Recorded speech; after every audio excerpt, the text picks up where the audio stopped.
Before I die, again, all of these experiences and all of these images of me will become one. And don't forget what I said and how it will be done. You're looking at the Messiah.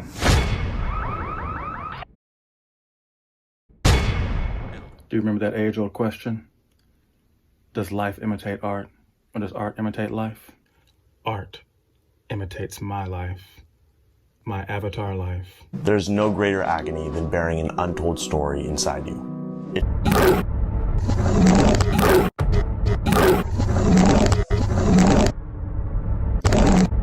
Never forget my name, because nothing in your life will ever be the same. If you want to stop me, you're gonna have to kill me!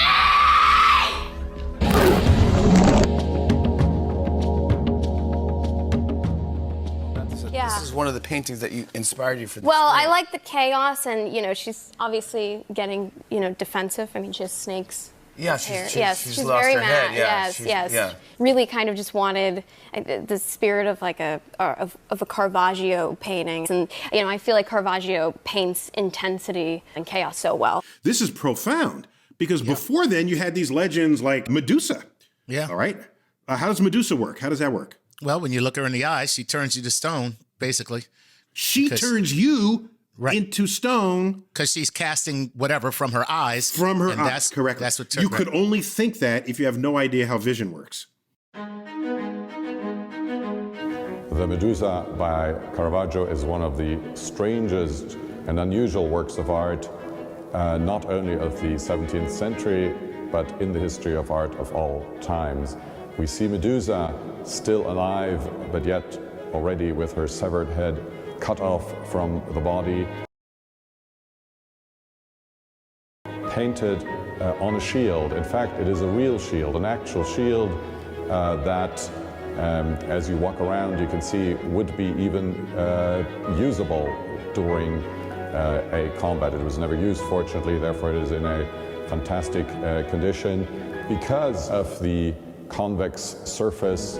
From every angle it looks different, and while you walk around, the head and the snakes on the shield actually seem to be alive. This is a very powerful effect, which was invented by Caravaggio, who probably used his own likeness to study the strange expression, the very asymmetrical expression of Medusa's face. Mirrors in the 17th century generally were convex mirrors, as we also know from Parmigianino's famous self-portrait.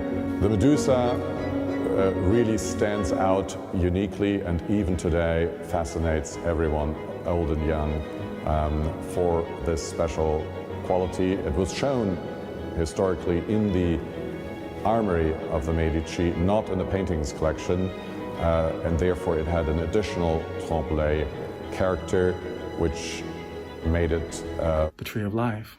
That's why you see the shapes of seas. The seas are the cosmic eggs. Cosmic eggs, the CEs. The cosmic eggs, those are those things that are shape-shifting, floating out of my body. Do you see how the fish comes out of my body? Do you see how the Mayan mouth opens and shoots out the green egg with the sea? The sea? The sea is entering the sea. I am the divine water, the beginning atom, all from which comes from me. Now do you see how it shoots from me? That's the three, and a sea. That's also the Trinity. As we also know from Parmigianino's famous self-portrait, the Medusa really stands out uniquely, and even today fascinates everyone, old and young, for this special quality. Do you know how interesting it is to look to camera? And I've been doing this for so long by myself. So at this point, it's just me and this little dot right there. Now, let's take this whole thing as a visual analogy for how we experience God. The claim in the Bible is that God is transcendent, a divine being through whom we live and move and have our being. Or, as God says, I am. Okay, but I live here in this universe, so when God appears, it will make sense in some ways, but in other ways, it will break my categories. Exactly. This happens all the time when people encounter the God of the Bible. So let's look first at how this happens in the Hebrew Scriptures. Throughout the Hebrew Scriptures, God appears in complicated ways that don't quite fit our categories. One common way this happens is with God's attributes. So an attribute is a way to describe what something is like. For example, a soccer ball is round. Right. Or God is wise. Yeah, great. Let's take God's wisdom. So the book of Proverbs says that God created the world by his wisdom. But then there are also poems in the book of Proverbs that describe God's wisdom as a person, a co-worker through whom God architected the universe. So God's attribute becomes a separate character? Yeah, this also happens with God's glory, which sometimes appears as a human figure on a throne that's engulfed in fire. Or take God's word, which he can speak to people, but sometimes his word appears like a person.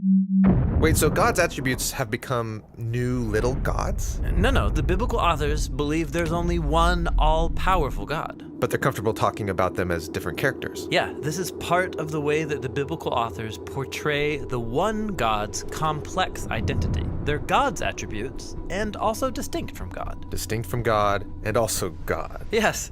Once we learn to spot that way of talking about God's identity, you begin to see it all over the Scriptures. In fact, you find it in the first sentences of the Bible that mention the Spirit of God. So the opening line of the Bible is pretty familiar. In the beginning, God created. But then keep reading. Who is it that we see within creation hovering over the waters? The Spirit of God. Yeah, so the Spirit refers to God's personal presence and energy that we can interact with here within creation. And so the Bible can refer to God's Spirit as distinct from God. Distinct from God, and also God. It's God's Spirit. And while this sounds strange from our point of view, this complexity is what the biblical authors are trying to get us to see. So we've looked at God's attributes and God's Spirit. Now let's make our last stop exploring God's complex identity in the Hebrew Scriptures with a character called the Son of Man.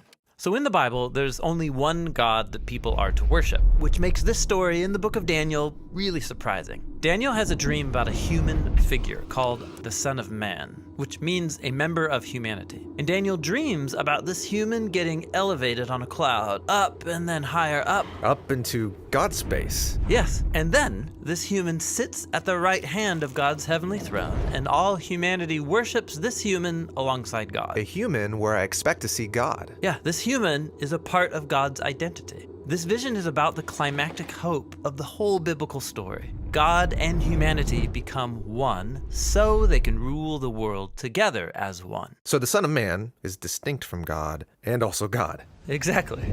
So think back over everything we've looked at. In the Hebrew Scriptures, God's identity is complex. And so, when Jesus' followers encountered God as the Father, Son, and the Spirit, they already had categories for how these could all be the one God of the Bible. Okay, let's talk about that. Okay, so in the New Testament, we're introduced to Jesus of Nazareth. And he's human, but way more. His favorite title to call himself was the Son of Man. The figure in Daniel's vision. And the claim is that he is this complex God become human to unite other humans with God. Okay, so the Gospels portray Jesus as fully human. And also as Yahweh, the God of Israel. Jesus went around saying and doing things that only Yahweh can do, like forgiving people's sins or calming the chaotic waters. So they're saying Jesus is a human, distinct from God, and also God. Yeah, and that might sound crazy unless you've been reading the Hebrew Scriptures, which prepared you for it. And then check this out. Jesus' first followers, the apostles, talked about his identity using the language of God's attributes. They called Jesus the glory of God, or the apostle Paul called Jesus the wisdom of God. Or John opens his gospel calling Jesus the Word of God through whom the world was created. And then he says the Word was with God and was God. Okay, I get what they're doing, and it hurts my brain. Totally. And if you want to spin your brain even more, consider this. Jesus, who's portrayed as God become human, would talk to God as a distinct person. And when he did, he called him Father. When Jesus talked about God, he wasn't referring to an abstract force or energy. He was talking about a personal being that you can relate to. There's a lot of personal images of God in the Bible: ruler, creator, judge. But Jesus consistently referred to God as my Father. Jesus experienced God as a source of infinite love. He said, "The Father has loved me since before the creation of the world." Apparently, Jesus knew the Father as an eternally others-centered, life-giving being. Right, like in the story about Jesus' baptism, when the Father says from heaven, "This is my Son whom I love." And then keep reading. In that story, the person who brings that message of love from the Father to the Son is the Spirit of God. So we've talked about God's Spirit. Here within creation, it's through the Spirit that we interact with the divine. Yeah, and the same was true for Jesus. Through the Spirit, he experienced the Father's love. But it didn't stop there. Jesus promised that through him, the Spirit would go out and share the Father's love with all humanity and with all creation. So it can look like these are three distinct gods, but in some way that transcends my view of reality, they're also one. Right. This is what later followers of Jesus called the Trinity. This complexity is what the biblical authors are trying to get us to see. So the Spirit refers to God's personal presence and energy that we can interact with here within creation. And so the Bible can refer to God's Spirit as distinct from God. Distinct from God, and also God. It's God's Spirit. You're looking at the Messiah. Thanks to telescopes, we have seen some truly unbelievable and amazing places in our universe. We introduce you to such a place, a distant nebula called the Witch Head Nebula, which looks eerily like a woman's face deep within the cosmos. Our universe is full of stars, just like our sun. Just like everything else, these stars die with great explosion called a supernova, and as a result, large amount of gas and dust are thrown out. These distinct bodies of giant clouds of dust and gas, which are thus formed, are called as nebulae. The nebula then acts as a cradle for many new baby stars. It was nicknamed the Witch Head because it looks like a profile of a wicked witch right out of a fairy tale. Located about 900 light years from Earth. So if she just said that it's located about 900 light years away, and you can't see it unless it's a star, and you can't see it unless a star is nearby enough to reflect its light so that you can see the nebula, and you only see me in the frame, what does that tell you? That's what that is, because you're looking at the star talking to you as I drive this car, and that's where you are, in the dog star system, the Sirius system. Let's go to the next screen.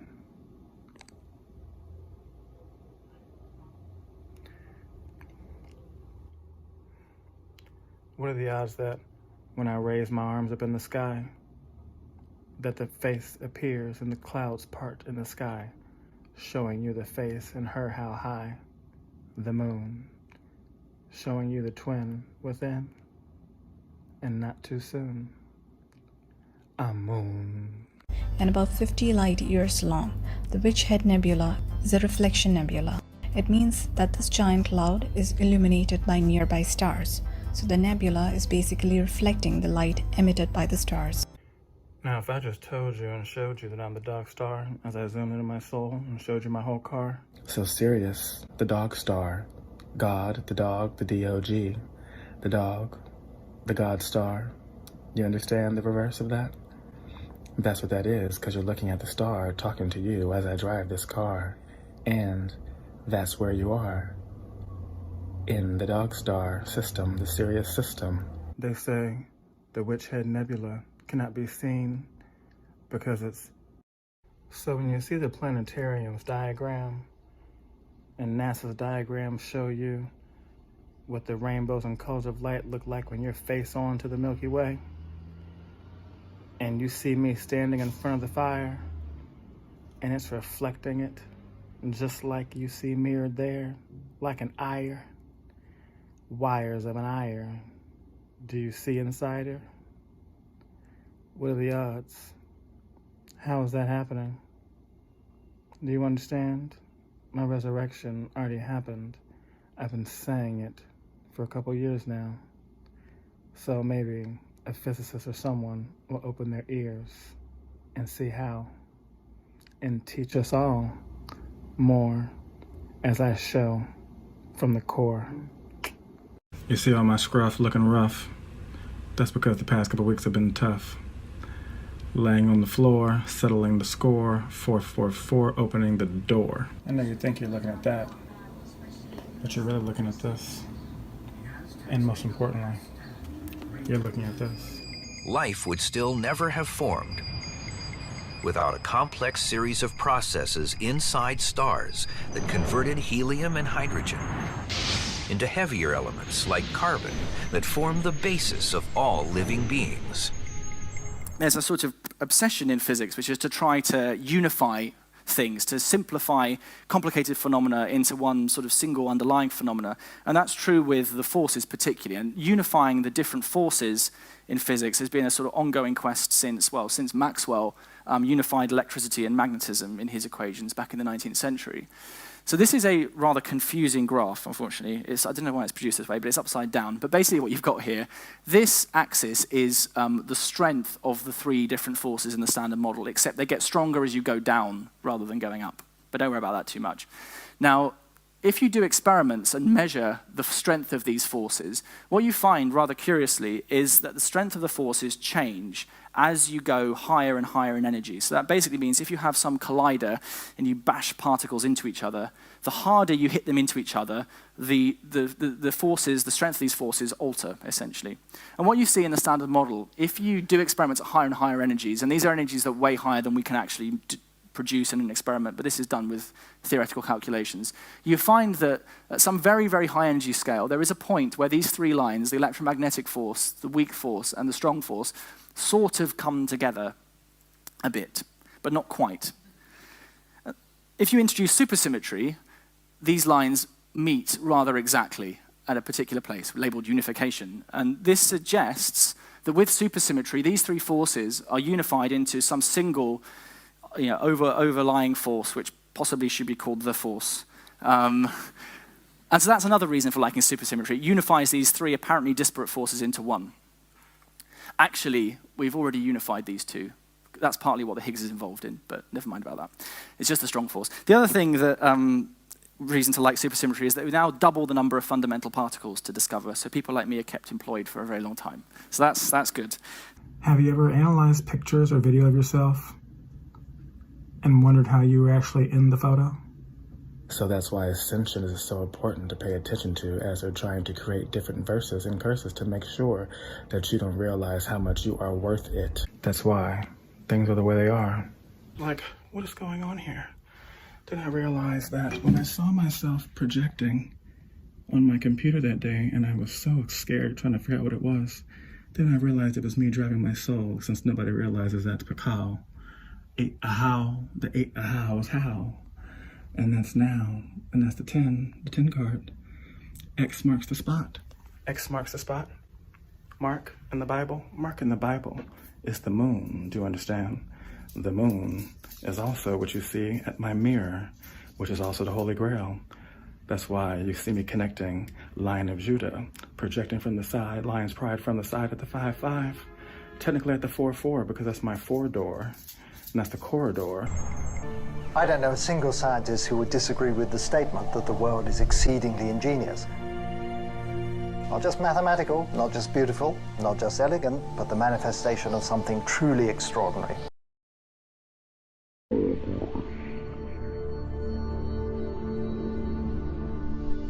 Okay. 1 in a quintillion. That's how precise things had to be for us to be here.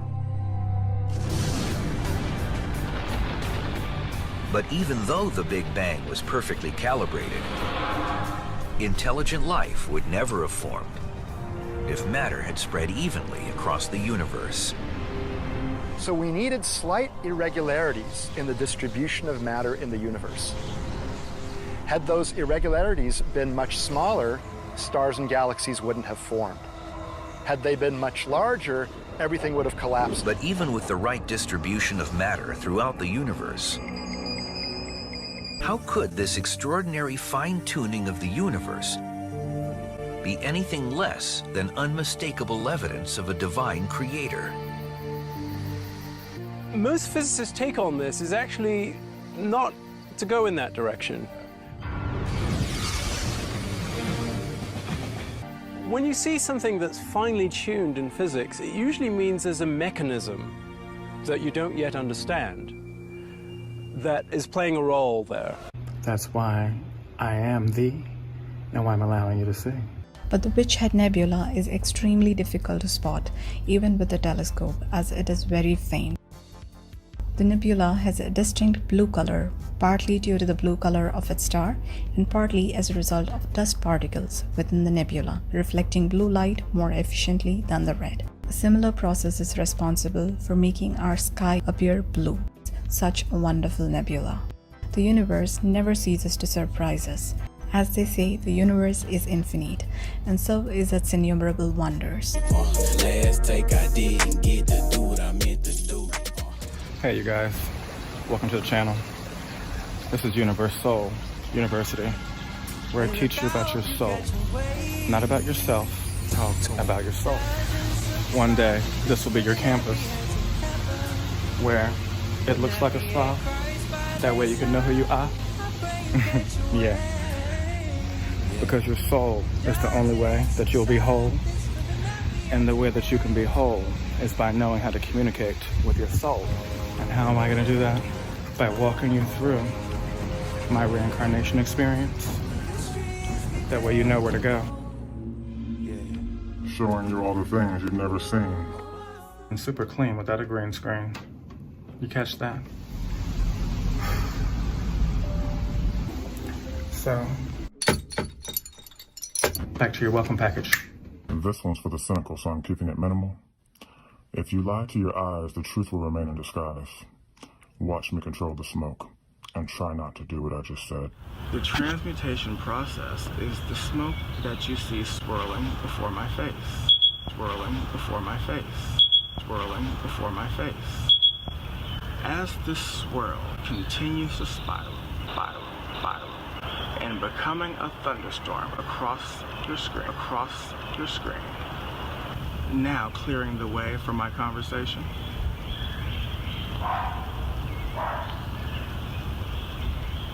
Now clearing the way for my conversation.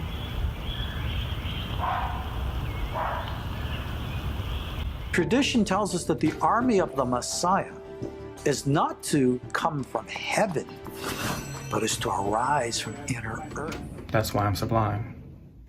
And this will be how I wish for you to have truly grown. I'm willing your healing, because that should be the feeling. I'm willing your healing, because that should be the feeling. I'm hoping you're feeling all of the healing.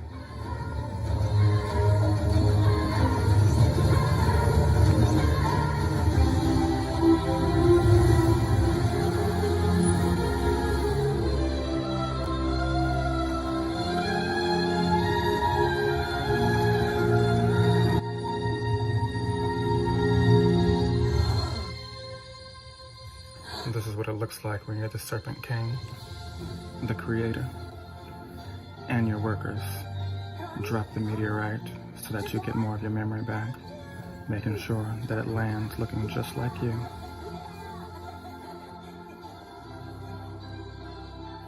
So that all of you know it's true.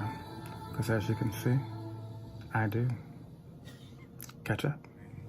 On the day of declaration, which will be arranged, of course, a certain day, when enough people are responding and demanding that we let this man speak to the whole world. He's already well known, been on media all over the world, and people are clamoring to hear him speak to the world as a whole. While streams of water spouted and flames flashed from his body, shooting out to the very edge of the universe.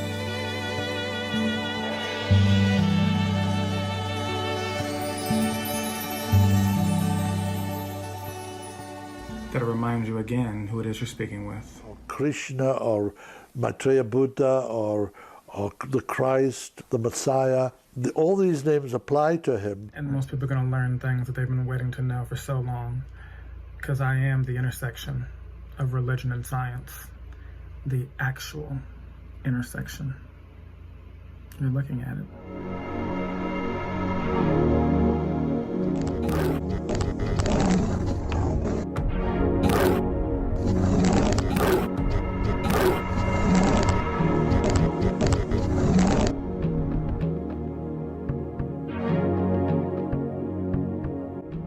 Never forget my name, because nothing in your life will ever be the same. You better get up to date. And I ain't gonna talk to you like this every time, but don't get it twisted.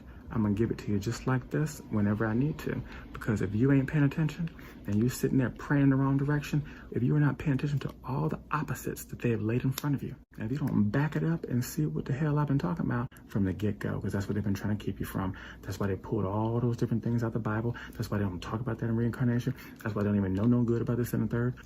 If I were you, I would Google, try to figure out what know is true, get your prophecy information up to date. And if you're over here listening to them fools that say that, oh, it ain't got nothing to do with Hopi and this, that, and third, I'm not here to debate with you. I'm here to crystallize your soul. I'm here to merge and give you clarity.